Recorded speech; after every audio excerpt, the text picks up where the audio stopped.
Welcome to the channel, everybody. Wanted to start a video series about the Borrego. I will call the Borrego the Mohave kind of interchangeably throughout this series. For anyone that doesn't know, they do still make the Mohave in every other country except for America. Yeah, so I will use that term interchangeably. Know that when I say Borrego or Mohave, I'm talking about this vehicle. We are filming today on a beautiful trail that heads up to the top of what's called Four Peaks here in Arizona. So let's get right into it. I'm going to start with the chassis on the Kia Borrego. The chassis on this car is a body-on-frame similar to that of any modern day trucks, so the Ram, the Silverado, the Ford, or the larger SUVs like the Toyota Land Cruiser, Chevy Suburban, Cadillac Escalade, Ford Expedition. The 4Runner is the smallest that I know of that is still produced. That's body on frame. It is not a unibody construction like the Kia Sorento, like the Kia Optima, the cars. It's not, you know, like the RAV4. It's not unibody construction. This chassis is actually used for Kia's military division in South Korea in the KLTV. I'll show a photo of that now. They also do have a Mohave military vehicle, so I'll show a photo of that now as well. The Borrego does come with 8.6 inches of ground clearance, which is not the best, but it is decent. Underbody protection in the Kia Borrego. So the Borrego did come standard with a steel protection plate for the gas tank, as well as a fiberglass or plastic engine skid plate, which is not the best, but it does distribute the pressure when you do hit something, so that way it's not going directly into the oil pan. Next, I want to talk about the engines that are offered in the Borrego. So in America, we got the 3.8 liter V6 that was also found in the Genesis Coupe as well as the Genesis Sedan. And we also got the 4.6 liter V8, which was offered in the Genesis Sedan. I will put the specs of those up on the screen now. For the Mohave that we didn't get, Kia did offer that with a 3-liter diesel V6. Okay, so transmission options for the Kia. The V6 got a 5-speed sourced from Nissan. That you can find in any of the Xteras, the older Pathfinders, the older Frontiers, back around the 2009 period when this car was produced. The 4.6 liter V8 did get a ZF 6-speed that can be found in the older, again, everything is from 2009, so the older Corvettes, the H1 Hummer had this same transmission. I know a few Jaguars had this transmission, pretty common transmission. The 3-liter diesel did get the ZF 6-speed until 2016, when it did go to an 8-speed, which is still used. I don't know if that's exactly right. All of the information that I get on the diesel is kind of, I don't know how accurate it is, so take it with a grain of salt. Continuing on with not having much information on the diesel, I couldn't find any towing specs for the diesel. I don't know what it tows. In America, the V6 did tow 5,000 pounds, and the V8 did tow 7,500 pounds. Transfer cases for the Borrego Mohave, on the lower submodels, typically you could get a part-time 4-wheel drive. Most of the time it was in 2-wheel drive, and then you would rotate it onto 4-high or 4-low. For the upper submodels like this one, the full-time 4-wheel drive on an auto setting, is what you found, and then there's 4 high and 4 low, which kind of locks up the transfer case. Moving on to differentials. In America, the Borrego came with completely open differentials. So that's front and back, completely open. In every other country, notice a trend here, you could get a limited slip diff front combined with a mechanically locking Eaton G80 locking rear. This is a differential you could find on the Chevy Silverado of the same period. And you can get this differential in a lot of different Kia products in different countries, because Kia actually has a contract with Eaton to supply locking differentials for their more off-roady vehicles that we also don't get. But this is where it gets even a little more complicated.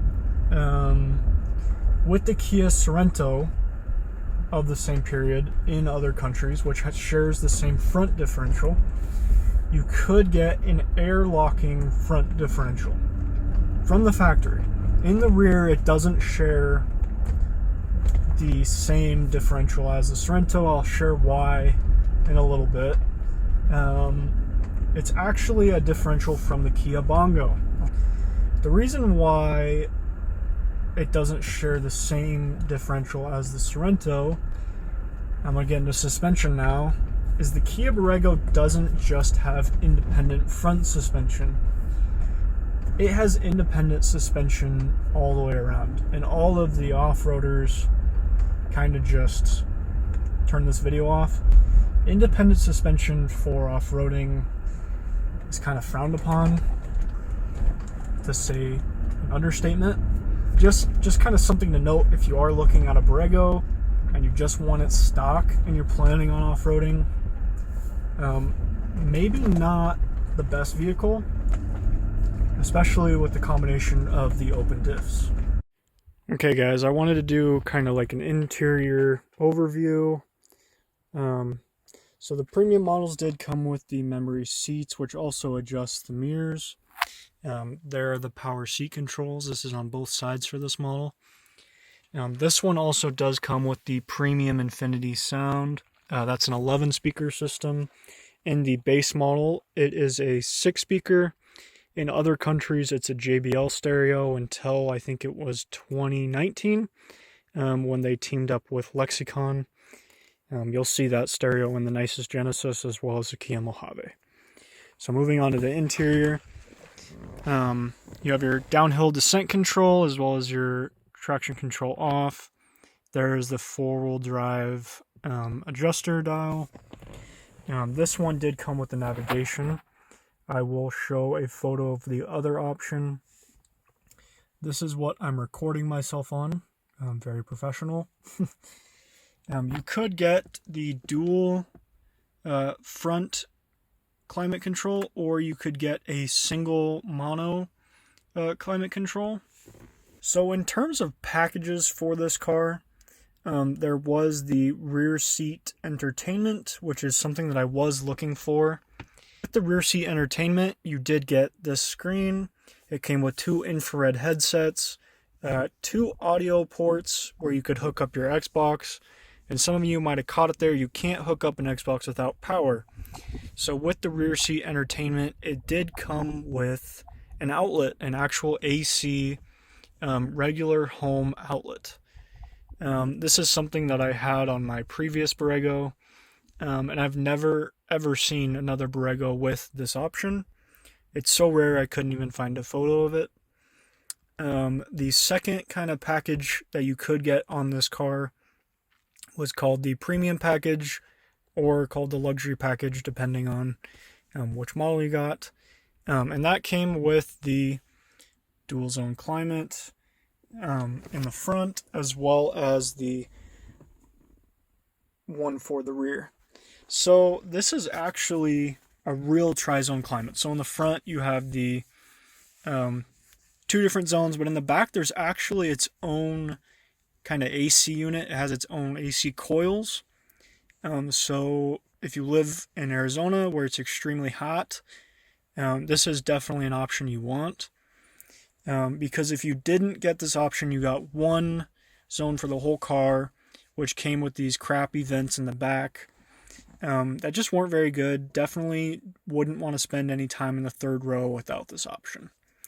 With this one, you did get the dual heated seats, and they're both power also, whereas without this option you wouldn't have dual power. You did get Bluetooth with this model. For the ones with the navigation, that was kind of built in. If you didn't get that, if you had the other one, it was built into the ceiling, so you would lose your sunglass holder. With this group, you did get the moonroof.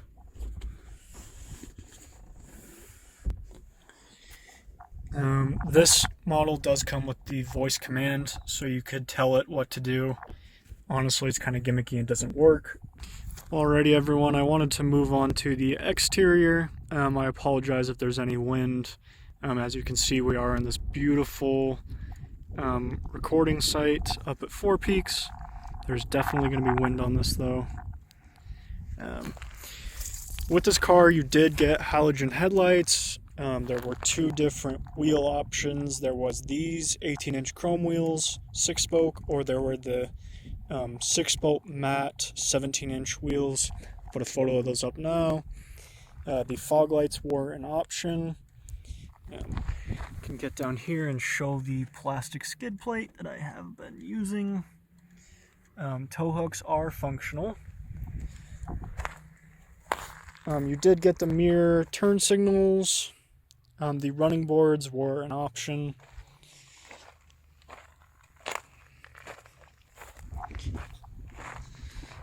There's kind of a back view with the built-in towing hitch. This did come with a cover for that, since has been lost. There are the rear parking sensors. Next, we are moving on to the Kia submodels. So by default, it did come with the LX model. That was the base model. If you're familiar with Kia's kind of submodel lineup, you'll know that the LX is the base model. Then there is the EX, which is what this is. You really wanted to get this with the premium package if you could. If you didn't, then you had cloth, and it's not the best. This car did come in the tan interior, the black interior, or the cloth interior. You also got the power seats. You just wanted the premium package because I talked about that, but you could, oddly enough, get the LX with the premium package, which then kind of made it feel like an EX, so I'm not really sure why they did that. I don't know. Then there was the third model called the Limited, or the presidential model if you're in South Korea. This model was completely different than the EX. So with this model, you got keyless entry without the heat sensors for when you pull the handle. So for example, if you walk up to a 2020 4Runner and you just pull the handle and you have the key in your pocket, the door will unlock and open. However, if you walk up to a 2018 Infiniti QX80, you can't just pull the handle. You have to press the button and then pull the handle. It's one of my pet peeves, that's why I'm talking about it. The next thing was the Infiniti gauge cluster. So it did have a 3D gauge cluster, a little bit more configurable. Then it did have the motorized pedals. So there's a little motor with buttons on this side. Right next to that button was the adjuster for the air suspension. So that model did come with air suspension. I've heard it's not very good. With this model, because you had the keyless entry, you also did have the push to start. Probably getting into the coolest feature that this car did have, that I didn't need because I live in Arizona where it's 120 degrees outside all the time. It had heated rear seats. So for the time, This was only seen in like the most expensive luxury sedans, like the Mercedes S600. That's the only one I actually know of that actually had this option. We are starting to see that more now with, you know, luxury trucks. With the Ram 1500 has this, and it's starting to be more common, but back then this was a super rare luxury item. And then again, the colors you could get the limited in was black. So it was black exterior, black interior, which you can imagine in Arizona would be amazing.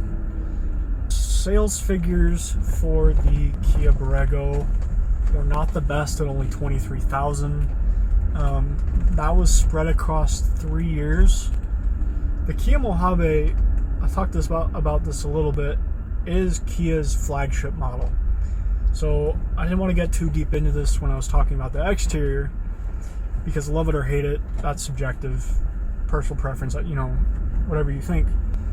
But when looking at Kia and looking at their design language and what you should expect from the upcoming generation, this is the car to look at. So for example, in 2007, when this car was revealed as a concept, you can see that design language play into the 2009 Sorento, and basically all the other cars it trickled down to. Similar to the Mercedes S-Class, where that car is designed, and then that design language carries over to all the other models. We saw this in 2007, and then the car was released in 2009, but sales started in 2008. We saw this again in 2016, when this car got a facelift, the first of two, and then that carried over to the Sorento with for the Borrego, it was a more kind of bulgy design. It was more trucky. There's a big wart on the front, on the bottom, and then the interior was more trucky. There was metal on the bottom of the steering wheel, and just an overall more trucky experience. And then again, we saw this in 2019 when Kia unveiled the Mohave masterpiece. So as the flagship, they threw all their money into the Borrego, redesigning it for the 2019 model year, and it's beautiful, interior, exterior, and we're starting to see that now in America with the release of the 2022 Sorento. We're seeing that design language incorporated into the exterior as well as the interior. I did want to talk a little bit about this in this video, about the Kia Borrego culture, or the groups that follow the Kia Borrego. In America, we have the muscle car people, the tuner people, the Toyota people, but the people that like the Borrego, in America, there's none. Surprise, surprise. I will talk about kind of the cultures that like this car in other countries. So I'm going to divide that up into two groups that have subgroups. So the first one being China and South Korea that love this car. The groups that love this car. The first group will actually put coilovers on it, drop it, put 20-inch wheels on it, throw a set of 8-piston calipers on it, and make it like a street racer, I guess is the best word for it. I don't know. Yeah, not my style, to each their own. In these countries too, in China and South Korea, this is kind of a subgroup of them. There is a small group that actually off-roads them. So they'll throw 33-inch tires on it, a small lift, and they will take it off-roading. I'll put a few photos of up now's those groups. And then the second large group that I wanted to talk about is going to be Russia, Brazil, and the Middle East. They go nuts with this car. So they separate the body from the frame. They throw massive tires on it. I couldn't find any dimensions. I'm getting all my stuff from Instagram. They just go nuts. Like, I mean, I'll put a few videos up now of them jumping them over dunes and just crazy off-roading.